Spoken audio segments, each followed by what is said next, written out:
नमस्ते बच्चों, कक्षा 7 विषय विज्ञान और लेसन है दूसरा प्राणियों में पोषण। इसके बारे में अपने पढ़ चुके हैं। इसके क्वेश्चन उत्तर देखते हैं। तो पहला क्वेश्चन क्या दे रखा है, रिक्त स्थानों की पूर्ति करनी है। तो यदि आपने पाठ पूरे ध्यान से पढ़ा है, सुना है उसकी वीडियो को, तो आप इन क्वेश्चनों के उत्तर आसानी से दे सकते हो। तो देखो पहला क्वेश्चन क्या दे रखा है कि मानव पोषण के मुख्य चरण क्या होते हैं।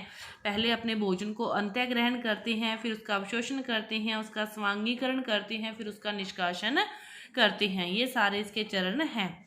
इसके बाद मानव शरीर की सबसे बड़ी ग्रंथि कौन सी है, यकृत। कौन सी है, यकृत।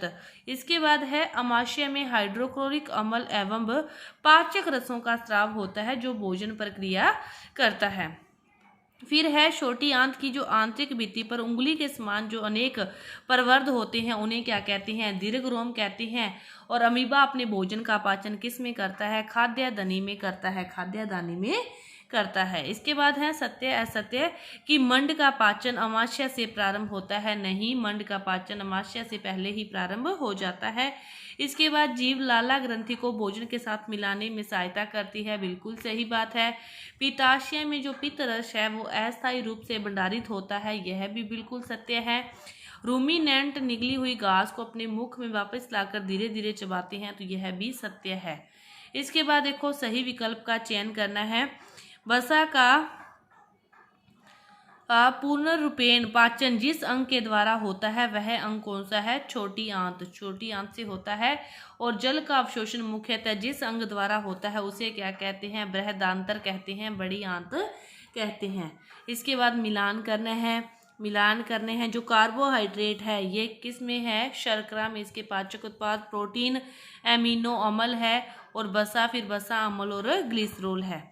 दीर्घरोम क्या है और यह कहाँ पाए जाते हैं। जो दीर्घरोम है ये शुद्रांत्र की जो आंतरिक भित्ति पर छोटी उंगली के समान उभरी हुई संरचनाएं होती है, इन्हें क्या कहते हैं, रसाकुर भी कहते हैं। और दीर्घरोम क्या करते हैं, पचे हुए भोजन के अवशोषण हेतु जो उसका क्षेत्र है उसको बढ़ाते हैं। और दीर्घरोम की सतह पर ही पचे हुए भोजन का अवशोषण होता है। इसके बाद देखो पित्त कहाँ निर्मित होता है। पित्त यकृत में निर्मित होता है और इसका जो पाचन है वसा के पाचन में यह मदद करता है। 7वां क्वेश्चन है कि उस कार्बोहाइड्रेट का नाम लिखना है जिनका पाचन रूमिनेंट द्वारा किया जाता है परंतु मानव द्वारा नहीं। सेलुलोज।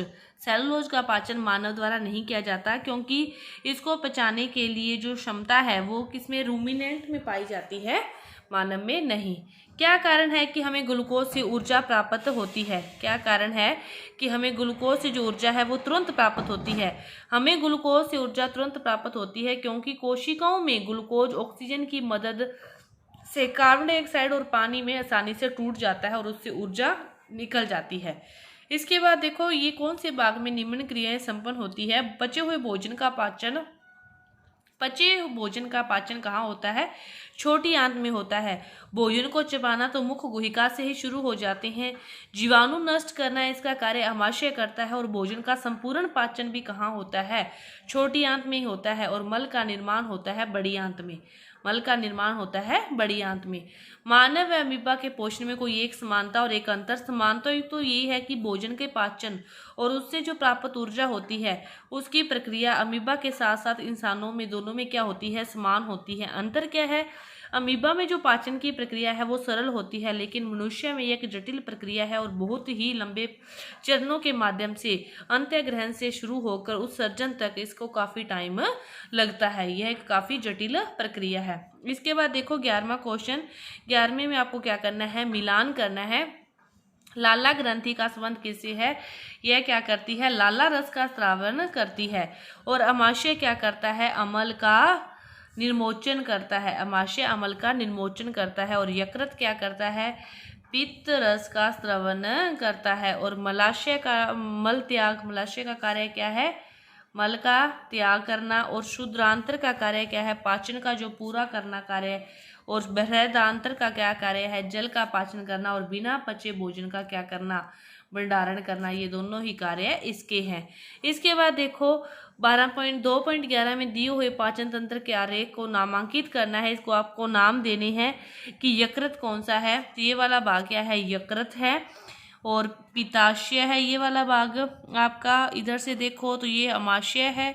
अमाशय के बाद ये अग्नाशय है। अंडाशय है, और इसके बाद अपने बड़ी आंत, और ये छोटी आंत, बृहदांत्र, और छोटी आंत, पहले छोटी आंत आएगी फिर बड़ी आंत आएगी। तो ये है आपकी बृहदांत्र, तो ये छोटी आंत, और फिर ये मलाशय, और ये फिर आपका गुदा। ठीक है, इस प्रकार आपने सभी को क्या दे देने हैं, नाम दे देने हैं। इसके बाद क्या हम केवल हरी सब्जियों घास का भोजन कर जीवन निर्वाह कर सकते हैं?